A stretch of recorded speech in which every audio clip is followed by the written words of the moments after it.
Please subscribe.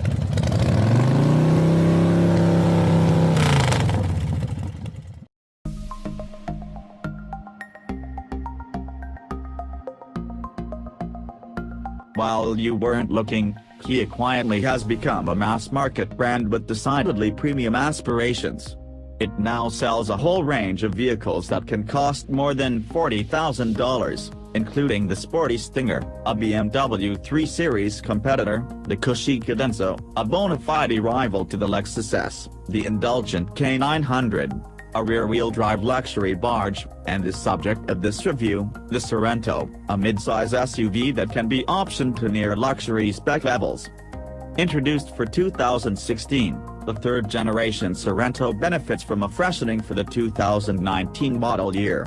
There are numerous surface-level updates such as revised styling at the front and rear and some interior appearance tweaks, and the powertrain lineup has changed a bit as well.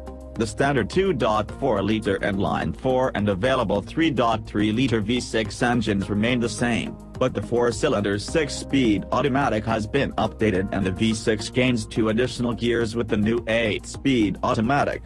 The previously offered turbocharged 2.0-liter 4 is no longer on the menu, and it will be replaced by a diesel later this year, a novelty in the 3-row SUV segment and a technology that, when it's offered at all, usually is reserved for luxury brand utes on our shores. Despite these upscale ambitions, the Sorento still offers a value play with its lower trim levels, which start at $26,980 for the base L model.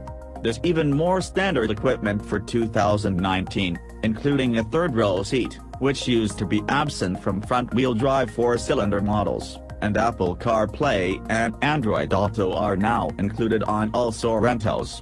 The trim level pyramid ascends through the LX, X, and SX models until you reach the fully loaded SXL, sometimes written as SX Limited, a $48,765 all-wheel drive example of which we drove for this review. That price is comparable to those of other top-trim 3-row crossovers, but you don't get quite as much car for your money with the Sorento, at least physically. The Kia resides on the small end of the segment, with its 189.0-inch length dwarfed by massive family haulers such as the Volkswagen Atlas, 198.3 inches, and the Chevrolet Traverse, 204.3 inches. Instead, it fits into the space between those bigger models and smaller mid-sized 2-row SUVs such as the Ford Edge. It's to be expected that the Sorento's interior, then, is not the most accommodating. A bit of a squeeze is required for adults to get into the third row, and second-row riders must slide the seats forward to give the way-back passengers adequate legroom. There's enough room back there for short trips, and the third row stacks up competitively against other not-so-XL-size rivals.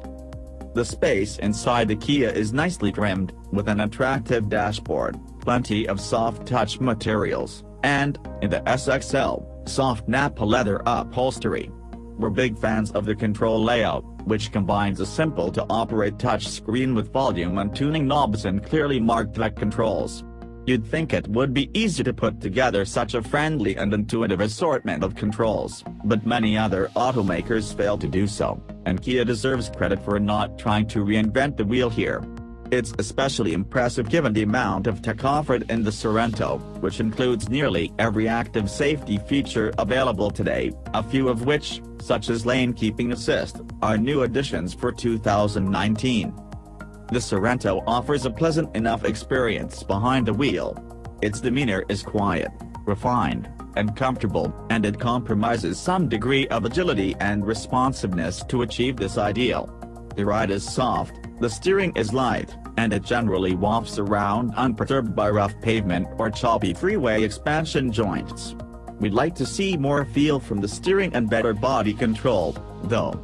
A crisp and communicative chassis may seem like a frivolity in a people-hauling SUV, but it can go a long way toward instilling confidence in the driver, as evidenced by the 10 best-winning Mazda CX-9, which is one of the few 3-row vehicles that remains a joy to drive. With a wider ratio spread than the 6-speed it replaces, the new 8-speed automatic transmission aims to improve both the 290 horsepower V6 engine's responsiveness and its fuel economy. We didn't notice as much of an improvement to responses as we would have liked, as the 8-speed is still sometimes sluggish to downshift, a shortcoming that exaggerates the V6's peaky nature. Its maximum torque of 252 pounds-to-foot doesn't arrive until 5,200 revolutions per minute. While we don't yet know the payoff in real-world mileage, the EPA numbers show that 8 speeds worth in terms of that test. The combined city and highway figures all rise by 1 to 2 miles per gallon, depending on whether you choose front or all-wheel drive. AWD is an $1,800 upcharge that is available on all but the base L. None of these small updates serve to transform the Sorento, but a transformation wasn't really needed. It's mostly the same competent and well-rounded crossover that it was before, only with a few more features, an ever so slightly fresher look, and a promise of an impending diesel engine that could further legitimize its goal to truly challenge some upscale luxury SUVs.